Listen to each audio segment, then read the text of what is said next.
All right, welcome back, Social 10.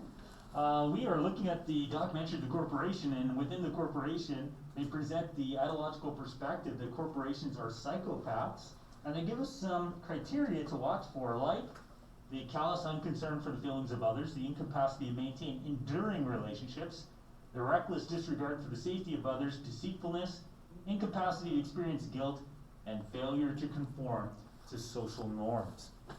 So just as a precursor to what the video is trying to do. Corporation of that sort is the prototypical psychopath. So that's the mission, that's the agenda of the documentary. Now within the documentary they present some case studies.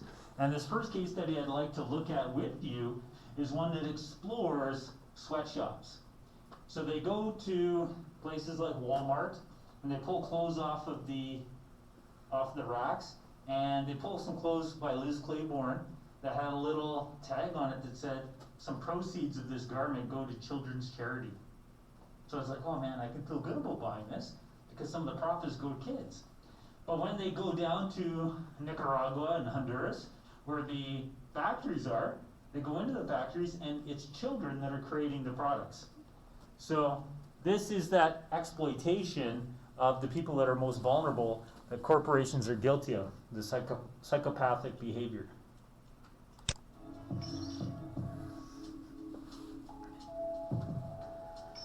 Well, this is the office of the National Labor Committee here in the garment area of New York City. It's a little bit disheveled. These are all from different campaigns to make this stuff concrete as possible. We purchase all of the products from the factories that we're talking about. This shirt sells for $14.99, and the women who made the shirt got paid 3 cents. So, when we're writing essays, corporations are psychopaths because they exploit their workers, and we need some evidence, right? Give me some numbers. What does exploitation look like? Here's a shirt, sells for $14 a product, right? Kids got paid how much to make it? So they're going to give us a whole list here. You don't need all of them, but you need a couple of them. You need to gather specific evidence. Specific evidence is at PF, right? Liz Claiborne jackets made in El Salvador. The jackets are $178, and the workers were paid 74 cents for every jacket they made. I like that one because it's a product breakdown. This is how much the jacket sells for. This is how much the worker got for the jacket. So Liz Claiborne jacket, made in El Salvador. The company gets how much per jacket? 178, and the workers get? Sells for $14.99, and the women who made the shirt got paid 3 cents. Liz Claiborne jackets made in El Salvador. The jackets are $178, and the workers were paid 74 cents for every jacket they made. 178 for the jacket, that's what Liz Claiborne gets. The workers get 70, how many cents? 74 cents. That's the science of exploitation. That is the science of exploitation. They're going to give us more. They're going to talk about Alpine car stereos. Alpine car stereos, 31 cents an hour. 31 cents an hour. That's amazing. You know, some car stereos will cost hundreds and even thousands, not that one, but other ones do, thousands of dollars a unit, and people are making 30 cents an hour to build them. Yeah, you might get paid more at co-op. No, but like telling people what aisle to go to not buy car stereos. That's why I said to not buy car stereos. It was a very bad co-op reference, sorry. It's not just sneakers, it's not just apparel, it's everything. We were in Honduras, and some workers, they knew the kind of work we did, and they approached us, these young workers, and they said, conditions in our factory are horrible. Will you please meet with us? And we said we would, but you can't meet in the developing world. You can't walk up to a factory with your notebook and workers come out and interview them. I mean, there's goons, there's spies, the military, police. So you do everything in a clandestine manner. We're about to start the meeting, and in walk 3 guys. Very tough-looking guys. The company had found out about our meeting and sent these spies. Obviously, we didn't have the meeting, but these young girls were really bright. And as they were leaving, away from the eyesight of the spies, they started to put their hands underneath the table. And I put my palm under there, put my hand under there, and they put into my hand their pay stubs. So we'd know who they were, what they were paid, and the labels that they made in the factory, so we'd know who they worked for. And I took my hand out after everyone had left, and in the palm of my hand was the face of Kathy Lee Gifford. But the bottom of it is the interesting part. A portion of the proceeds from the sale of this garment will be donated to various children's charities. It's a very touching picture right here. Walmart is telling you if you purchase these pants, and Kathy Lee is telling you to purchase these pants, you're going to help children. The problem was the people who handed us the label were 13 years of age. Do many people have family work? Just me. You support, how many people do you support? 8 people. 8 people.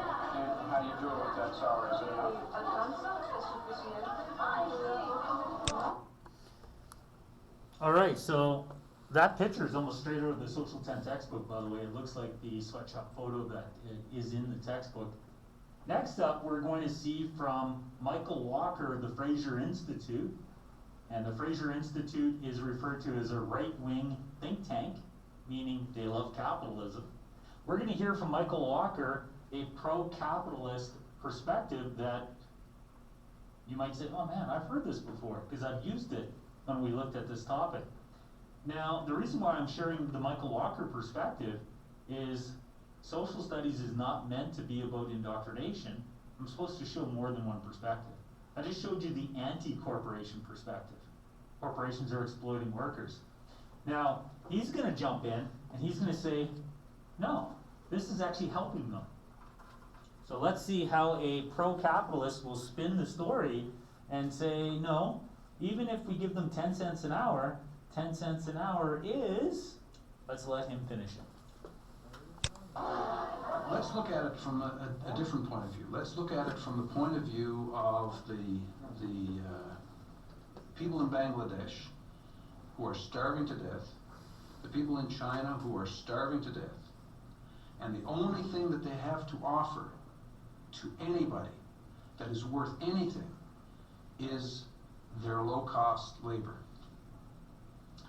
And in effect, what they are saying to the world is they have this big flag that says, come over and hire us. We will work for 10 cents an hour because 10 cents an hour will buy us the rice that we need not to starve. And come and rescue us from our circumstance. And so when Nike comes in, they are regarded by everybody in the community as an enormous godsend. All right. So that's that perspective. And then when they have developed those workers enough and they can demand a higher skill, Nike does. They move on. They go to another country. And then they find other people to raise up. Question, sir? Wasn't that a source that we... Yep, you bet it was, yep. Won't they eventually just run out of countries? To go and exploit, yeah, I guess that's the hope.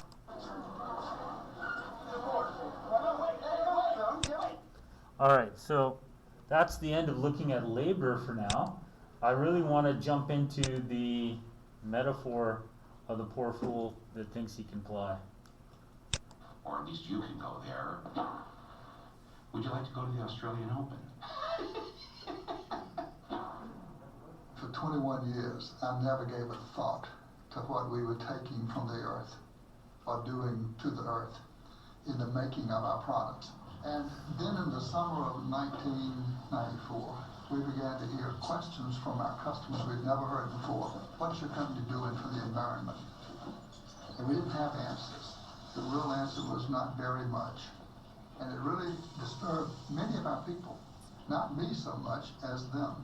And a group in our research department decided to convene a task force and bring people from our businesses around the world to to come together to assess our company's worldwide environmental position, to begin to frame answers for those customers. They asked me if I would come and speak to that group and give them a kickoff speech to launch this new task force with an environmental vision. And I didn't have an environmental vision. I did not want to make that speech.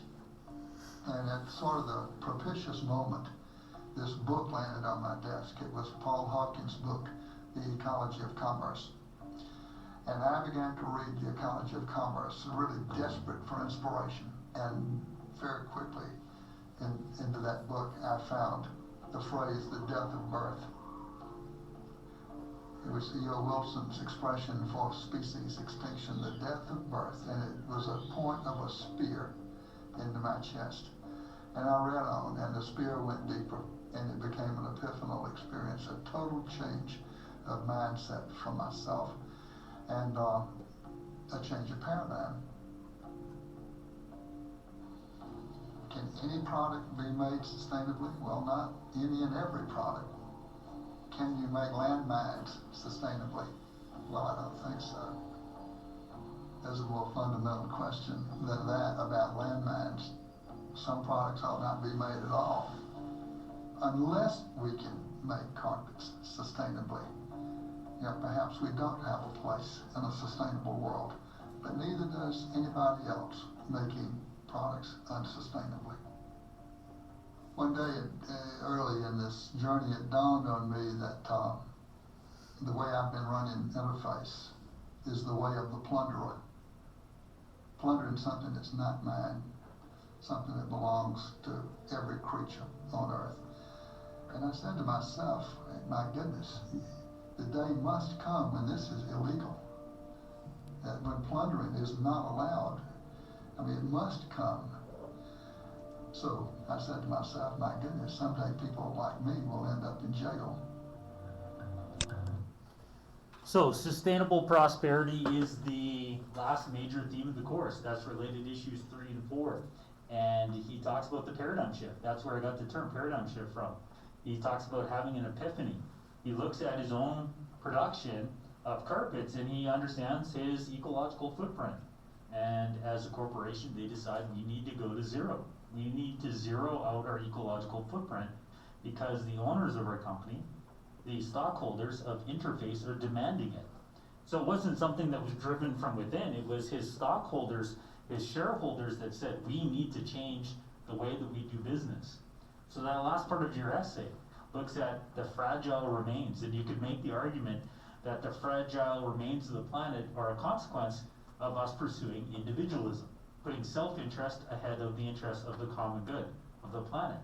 But Interface just gave us, the corporation Interface, gave us evidence that a paradigm shift is possible. That people will, they can, he did, have an epiphany, make a paradigm shift, and put the interests of the group ahead of the interests of his company.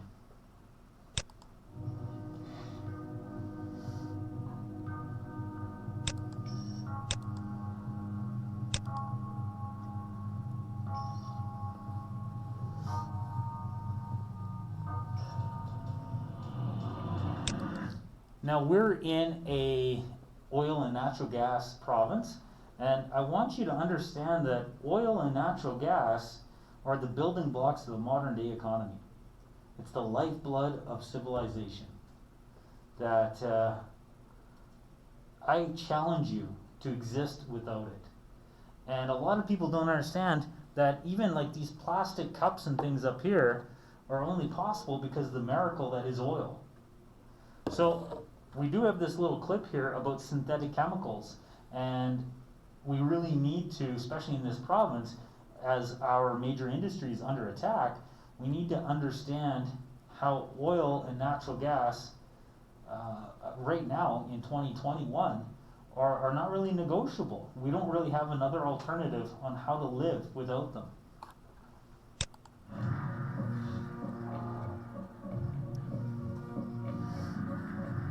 Something happened in 1940 which marked the beginning of a new era, the era of the ability to synthesize and create on an unlimited scale new chemicals that had never existed before in the world. And using the magic of research, oil companies compete with each other in taking the petroleum molecule apart and rearranging it into, well, you name it. So suddenly it became possible to produce any new chemicals, synthetic chemicals, the likes of which had never existed before in the world, for any purpose and at virtually no cost. So because the corporation documentary exists as an anti-corporation vehicle, they're going to spin the story and say these are bad things that have been created by corporations through petroleum.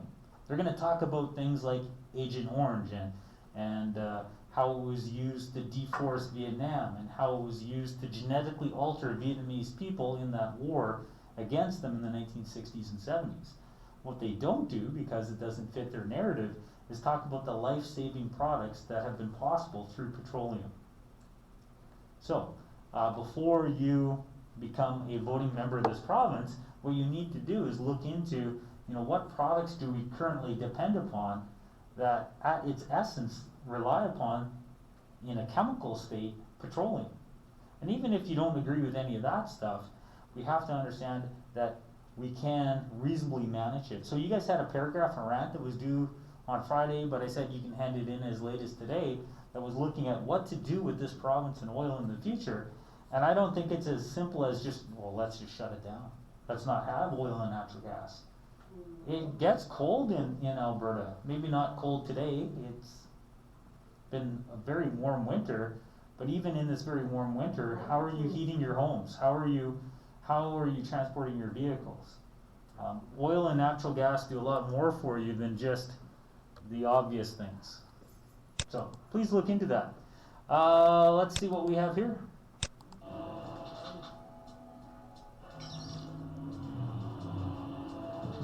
Oh, I think we already looked at this one.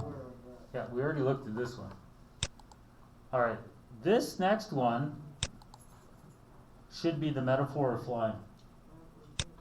$500 million in criminal fines. Again and again, we have the problem that whether you obey the law or not is a matter of whether it's cost effective. If the chance of getting caught and the penalty are less than a cost to comply, people think of it as being just a business decision. And Drummond, So again, I would argue that hypothetical evidence is the hardest evidence and sometimes the most insightful evidence to present. And this case study is a hypothetical case study that you can use for your essay that is next week. Next week you have an essay that talks about the fragile remains of the planet. And he's talking about why we have fragile remains, and he's talking about why we need a paradigm shift. This essay that he's about to, or this case study he's about to share with you, he's trying to write your essay for you. He's trying to write that last section. So again, he's saying that we are this poor fool. And we think we're flying. We think the economy is doing great. I mean, the stock market, 31,000 the Dow Jones is at, right? So we think the economy is sustainable. We think this paradigm is sustainable. But we're in a free fall. And he suggests we're in a free fall, and we haven't hit the ground yet because we started off from a cliff that was so high because of the nearly unlimited resources we had at the beginning. But there are some visionaries that see that we are falling. And he's suggesting the only way to correct the airplane, is to change the parameters that the airplane is built upon. If we continue to practice self-interest, civilization will collapse. The plane will crash. We need a paradigm shift when we at least balance self and collective interest. So his metaphor here that I shared with you in a previous lesson really responds to the last bit of that essay. the metaphor of the early attempts to fly.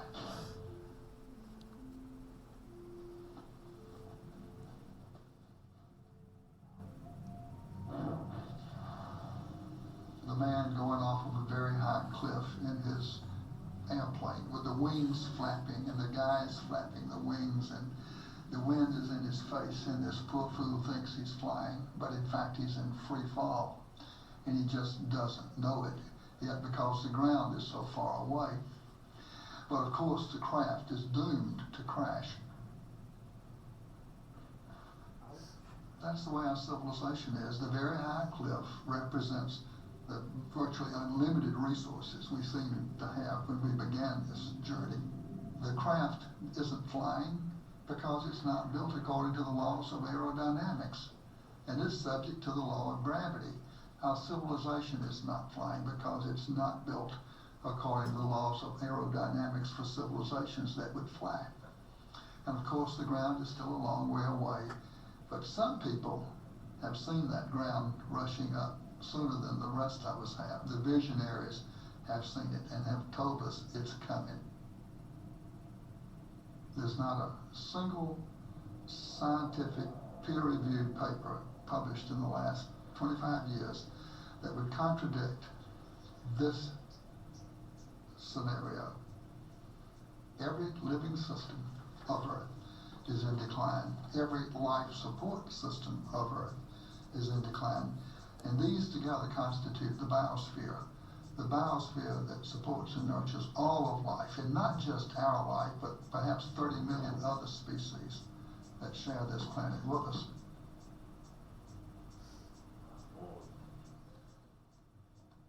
The typical company of the 20th century, extractive, wasteful, abusive, linear in all of its processes, taking from the earth, making, wasting, sending its products back to the biosphere, waste to a landfill.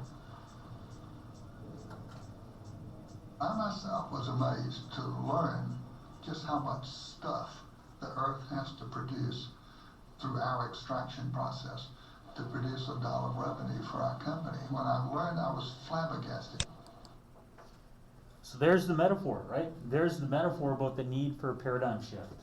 The idea that our way of life is not sustainable, and unless we have a correction, we will see a crash. And I think that fits in extremely well with the end of your essay. We have a couple windows left, and I definitely want to look at this one about the privatization of water in Bolivia, and I want to look at the United States trading with the Nazis even during World War II. And this is to show you the psychopathic mentality of individualist corporations that are putting profit ahead of the collective interest. The message that we're sending you is this is not sustainable.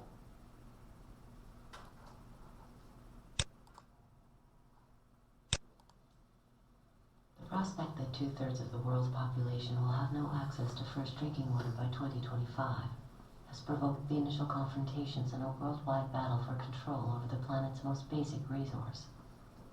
This is that case study from When Bolivia and the the IMF. water service of its third largest city, the World Bank required that it be privatized, which is how the Bechtel Corporation of San Francisco gained control over all of Cochabamba's water, even that which fell from the sky.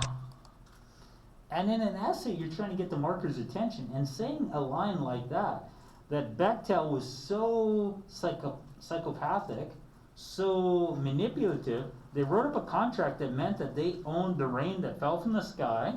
So the government of Cochabamba, the government of Bolivia, had to arrest its citizens that tried to collect rainwater, because once Bechtel owned the water, they quadrupled the price, and now people were literally thirsty.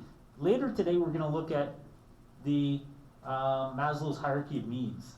And in Maslow's hierarchy of needs, our most basic needs are physiological needs that, aside from air, water is the next most important need.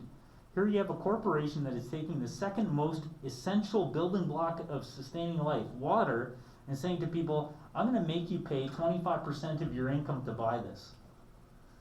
25%. Go home tonight. Ask mom, ask dad, ask whoever pays the bills at home. Say, how much is water in terms of our revenue that we have in our household? I guarantee you, you guys are not paying 25% for your water. But that's what Bechtel was charging people in Cochabamba, because they manipulated the contract to do so. Because Bechtel put corporate profit above what is right. Esta ley, este contrato, prohibían a la gente And people will ocupar die. agua de la lluvia, por por lo tanto el agua de la lluvia también se privatizaba. La factura de agua le daba un valor legal a la empresa para que pueda apropiarse de su propiedad, de su vivienda, rematando la misma. La gente debía optar por una decisión de comer menos, pagar del agua, pagar por los servicios básicos, dejar de mandar a los niños a la escuela, no asistir a los hospitales y curarse en la propia casa, o en todo caso, gente jubilada, por ejemplo, que tiene una renta muy baja, debería buscar trabajo en las calles.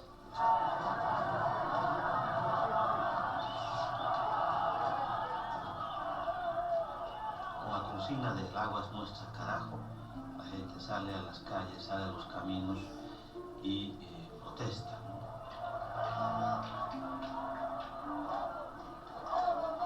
The price this beleaguered country paid for World Bank loans was the privatization of the state oil industry and its airline, railroad, electric, and phone companies. But the government failed to convince Bolivians that water is a commodity like any other. Entonces, ahí sí vimos que el gobierno defendía los intereses de la transnacional Victel, porque la gente quería agua, no gases. La gente quería justicia y no balas. Estas son las imágenes que reflejan definitivamente la situación que vivió Cochabamba durante la jornada de este viernes. Prácticamente estuvo sitiada. Policías del departamento... Bolivia was determined to defend the corporation's right to charge families living on $2 a day, as much as 1/4 of their income for water. The greater the popular resistance to the water privatization scheme, the more violent became the standoff. Y por eso hubieron centenares de heridos jóvenes que a sus 16, 17 años perdieron brazos, perdieron piernas, quedaron paralíticos, quedaron lesionados de la cabeza de por vida y murió Víctor Hugo Daza.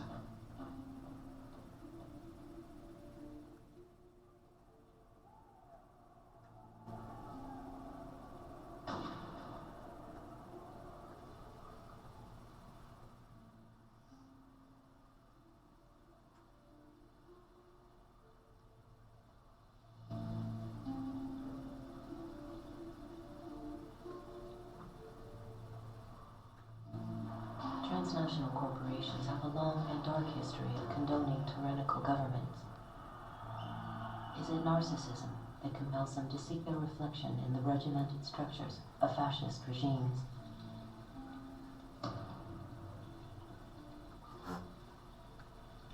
So now we're going to go to Nazi Germany, and then we'll have our mask break right after that case study. Wait, what country was this that charged that much? That was in Bolivia. Are you?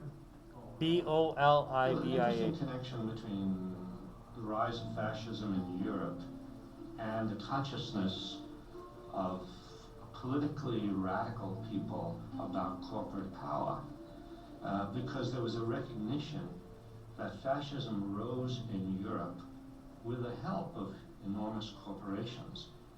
Mussolini was greatly admired all across the spectrum. Business loved him. Investment shot up. And suddenly when Hitler came in Germany, the same thing happened there. Investment shot up in Germany. He had the workforce under control. He was getting rid of dangerous left-wing elements. Investment opportunities were improving. There was no problems. These are wonderful countries. I think one of the greatest untold stories of the 20th century is the collusion between corporations, especially in America, and Nazi Germany. First, in terms of how the corporations from America helped to essentially rebuild Germany and support the early Nazi regime. And then, when the war broke out, figured out a way to keep everything going. So General Motors was able to keep Opel going, Ford was able to keep their thing going, and companies like Coca-Cola, because they couldn't keep the Coca-Cola going, so what they did was they invented Fanta Orange for the Germans. And that's how Coke was able to keep their profits coming in to Coca-Cola. So when you drink Fanta Orange, that's the Nazi drink. That was created so that Coke could continue making money while millions of people died. When Hitler came to power in 1933, his goal was to dismantle and destroy the Jewish community. This was an enterprise so fast that it required the resources of a computer. But in 1933, there was no computer. What there was the IBM punch card system, which controlled and stored information based upon the holes that were punched in various rows and columns. Naturally, there was no off-the-shelf software as there is today. Each application was custom designed, and an engineer had to personally configure it. Millions of people of all religions and nationalities and characteristics went through the concentration camp system. That's an extraordinary traffic management program that required an IBM system in every railroad direction and an IBM system in every concentration camp.